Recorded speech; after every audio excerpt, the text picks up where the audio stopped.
please join me in welcoming first Andrea Griffiths. She is a U.S. Army veteran and senior product manager at GitHub. At age 17, she moved from Colombia to the US and joined the Army when she was still 17. She is a career technologist and community connector. Her North Star is in creating and delivering brand and community strategy, building strong relationships, and developing partnerships across organizations. She is a super fan of open source software. She thrives on building and promoting strong customer relationships and enabling the unlimited modernizing potential of DCaaS, SaaS, and PaaS. I only know about one of those. That would be SaaS. I don't know what PaaS or DCaaS is, but maybe she'll share with us. And then we'll see if she can drop back in. Next up is Chris Morrow. He has a passion for interactive storytelling. His expertise is the intersection of emerging technology, narrative, and world-class talent in service of creating wow customer moments. Previously, Chris was responsible for delivering interactive customer-facing voice experiences on Alexa to drive engagement, retention, monetization, and identification of best practices. He is now driving engagement, retention, and conversion for the books category of voice-enabled shopping. Andrea, you are a self-taught coder. Let's get right into this. You used Free Code Camp, Skill Crush, Ruby on Rails. Then you participated in a formal apprenticeship at GitHub. How did you go from self-taught to an apprenticeship to your current role at GitHub? Hi, thank you so much for the opportunity to be here today, and thank you everyone who's watching. I think in essence, really, it's been a process and nothing that I've been able to accomplish I could have done on my own. So I'm very grateful to have some really inspiring people along the way who took a chance on me. But primarily, I like to share some of the things that I did that I wish I knew back then. I think one of the things when we're looking into transitioning out of the military and everything is being sort of organized for us in a way, whether it's our way to do things or not, is definitely a lack of structure. Once you enter the civilian world, it's a little bit different. So when I started to transition into technology and I really wanted to make this a career, after having several other jobs, doing other things and always finding the angle. I jokingly say I'm super lazy because I want to find a way to automate everything. And that was kind of my pull towards technology and learning the skills required to make things simpler. One of the things that was key for me was really just being honest to myself and facing like really brutally honest truths. I didn't know what I didn't know. So being very realistic about my abilities, that was key. Understanding that obviously no one is born with a laptop. You are not a genius at anything. Everything takes skill. And yes, the skills sometimes come easier to some folks than they do to others. Some people have to work harder in some aspects. Maybe it's a more natural thing for other people. But for me, it was really having a moment of realization that, hey, be honest with yourself. Where are you? What do you need to learn to get where you want to be? And more importantly than facing the honest truths, I'm a firm believer. Jeff Winter talks a lot about the power of routine. At first, I started kind of dabbling into everything here, there, and everywhere because I was ready. I wanted to do things now. And I figured once I had the interest and the passion, I'm like, yeah, of course. Why can't I just learn all this in one day?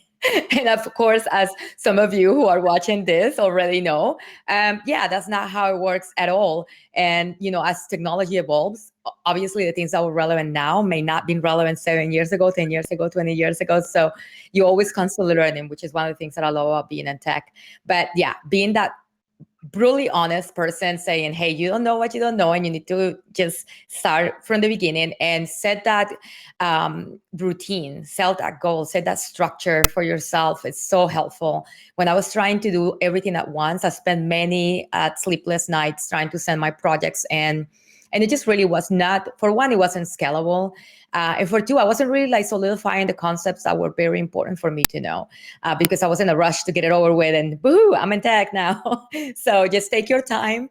Be honest with yourself about what you don't know. Don't be afraid to ask the questions. Definitely when you're self-taught, you have to have that discipline and the power to structure is so incredible when you're trying to be disciplined, set up your own time. Okay, 1 hour a day, this is what I do, include it in your routine, Obviously, Rome wasn't built in a day. You're not going to pick up a Python book and tomorrow be a core maintainer of Python, but you can start coding a few lines every day and then a few more and just incorporate it into your routine. If this is what you do after the kids are off to school for an hour, if this is what you do when you come home from work after you done, have your dinner, hang out with your partner, etc. So just make sure it's a part of your routine. That really does help. Excellent. Okay. All right, let's bring it over to Chris. So Chris, now you have your own story, your own journey, and you and I were talking recently about this. And so we sort of transformed this into 3 recommendations for your fellow veterans to get their foot in the door. So of course, can you articulate a little more on your own pathway into Amazon, and you also work at Microsoft and so forth, and what are those 3 things you recommend to get your foot in the door? Yeah, absolutely. And just to caveat, it's not a caveat, actually. It's just a description. My undergrad is in international affairs. My grad degree is an MBA, so I do not have a technical background. The 3 things that helped me is, 1, just leverage the network. Like, now being on the other side, I was a little reluctant initially. You go on LinkedIn, you just search for vets, and it's like, oh, I don't know, it's awkward. Maybe I don't want to reach out. No, do it. Just do it. We don't mind. We don't care. We want to help because people took time, other vets for me took time to talk to me about, like, what's the difference between project, program, product? What's, why this company versus this company? Because I didn't know any of that stuff. So that's kind of, number 1, just leverage it. Just send the message. If you're sitting there like, oh, should I send it? Send it. Just send it. The next one is, for me, pick your emerging tech. So you got to think about, cyber warfare in the Army has not been around for very long. And so the policies and procedures there are new, they're emerging, they can be defined. Whereas the doctrine for infantry warfare has been, was established a long time ago, fire and maneuver. Not a lot of, nobody's going to change that. And so the expectation of being involved in an emerging tech like blockchain, like machine learning, AI, et cetera, there's more ability for you to, or there's less you need to learn to understand everything, versus, if you're picking something like, oh, I want to be a software development manager, there's a large body of knowledge you need to consume there to be competitive for that position. And then the last thing that that I'll say is that don't be afraid to start a role. It's not your dream job. So my internship at Microsoft was in HR. I was an HR business partner because I didn't know what the hell functions were. Like, I didn't know, all I saw was it was Microsoft, and, that sounded interesting to me. And so, yeah, through that internship, I was able to sort of discover program management, product management, sort of talk to folks. And that helped me set up for what I was going to recruit for at Amazon. And so that, this idea that there are, and I can talk more about this at the table, there are certain things that do matter, and there are certain gates that you want to go through that do matter. But just remember that you're starting a new career, and it's a marathon, not a sprint. So don't get caught up if it's, the only open position is a, project manager, and I want to define product roadmaps for the newest, greatest technology. It's fine. You can work your way there. Excellent advice. Okay. And that's why we're all here today, too, because we feel that the power in networking and the affinity for veterans to help other veterans, this is a crucial element in paving the way for your success, better understanding your career path, and, of course, giving you those resources and tools and people to get you there. So this next question is back to Andrea. You and I talked about how big you are, actually, not just you're a huge proponent of open source. Now, how did that open doors for you as a programmer, and how can it support veterans looking to get into the industry?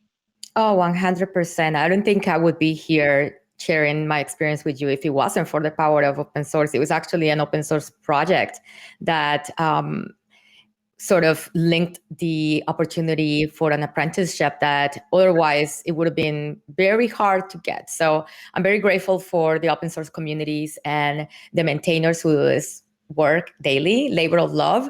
Now I'm in a position where I can give back and promote and help maintain and help, propel some of these technologies. I think it really comes down to what it is that you want to position yourself as. And to Chris's point, that's one of my most favorite pieces of advice. I've seen many people succeed in the industry by starting maybe learning a technology that they weren't necessarily into to begin with, but perhaps they had an interest in an open source component of that part of the technology, or maybe they had a more altruistic sort of goal. Maybe it was something, there are open source projects for absolutely everything. And now in the advent of COVID, any company has become, any and all really, we have been forced to become software companies. It doesn't matter if you're selling arepas, which is a corn flour deliciousness from Colombia, or if you are, an incredible, humongous platform seller of whatever tools for developers.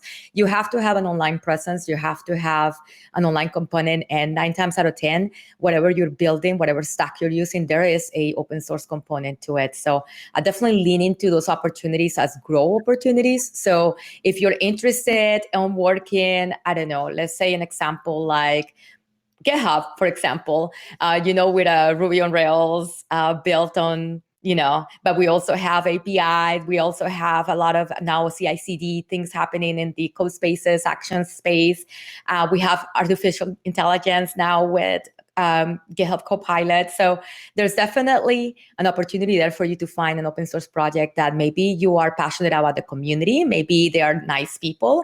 Maybe there is someone that has a mentoring opportunity for you and in a technology that maybe you didn't even consider would be your jam. Go for it. Lean into those relationships, lean into the open source power, the community power. I have had so many great introductions and opportunities that I know I would not gotten otherwise if it wasn't for my involvement in this world. So definitely don't be afraid to ask the questions. Don't be afraid to network. You don't have to become a core maintainer or contributor. It doesn't mean you go work and then you spend another 10 hours every evening setting pull requests to whatever open source project. Even the small things like triaging issues are things that can help maintainers, help that burden of maintainership ease a bit off their shoulders. And in the process, you're learning, you're networking, and you're making a presence for yourself online. So whenever you go to apply to GitHub, we already can see that you have had been a contributor to these open source technologies that we use. So lean into that for sure. For a sense of community, for acceleration of humanity, really. There are so many different open source projects. Even if you don't want to do something related to technology, maybe you're tired and you're like, I write code all day, I don't want to write more code when I get home. You can definitely help in many other aspects. And there is just a world out there of opportunities. I love open source, especially because it kind of is a common ground for all of us, right? Catherine, Chris, and I can meet here virtually in a project, and we can collaborate with someone from Africa, someone from South Korea, someone from China, India, having that incredible pool of talent and know-how. My gosh, never have we ever been in a position where we can do that and learn from one another. So lean into that, find the technology you're interested, and I can almost guarantee you that whatever company you're looking at, you're going to find a component that they use that is open source, and it can open the door for you there. Excellent. Okay. We've got a few more questions before we round out. So Chris, you work at Amazon, specifically Alexa. This has taught you a great deal about AI, machine learning, consumer behavior as well. What factors do you think will determine the path of AI, machine learning, and how is this impacting jobs in emerging tech? You sort of dabbled into that before about having the knowledge for emerging tech, but let's go deeper into what you think is in the future. Yeah, I mean, I think really it breaks down two ways that I see there, sort of two. And I mean, this is a broad topic, but, sort of in general, what I'm seeing is that, there's the adoption of AI and machine learning is largely going to continue to depend on how consumers view their trade-off between, sort of privacy and then the convenience or value that they're, getting out of AI and ML-based products. So I think that's kind of the macro trend that we'll have to pay attention to. I think the other sort of key thing influencing or key factor influencing the sort of this technology overall is a split between general and specific. And so, when you create a machine learning model, it's basically the same as, a combat medic is a generalist. You know, a combat medic can treat a lot of things and save somebody's life at the point of injury, but like they're not performing heart surgery. Whereas, you know, if you look at a surgeon knows how to, you know, they specialize. A cardiac surgeon knows how to operate on hearts, and that's it. And they're really good at that, but that, you know, they're not broad. It's the exact same thing with AI and machine learning, where depending on what the model is trained for, it can either be really good at general things and not terrible, but have difficulty sort of, you know, doing specific things, or it can be really good at specific things and not as good at performing general things. The way that translates to the job market is that what we're seeing now is the ability for companies that only require a generalized solution, for example, a customer support chatbot. You know, it's pretty obvious what that chatbot is going to do, and then at a certain point, it's just going to hand off to a human.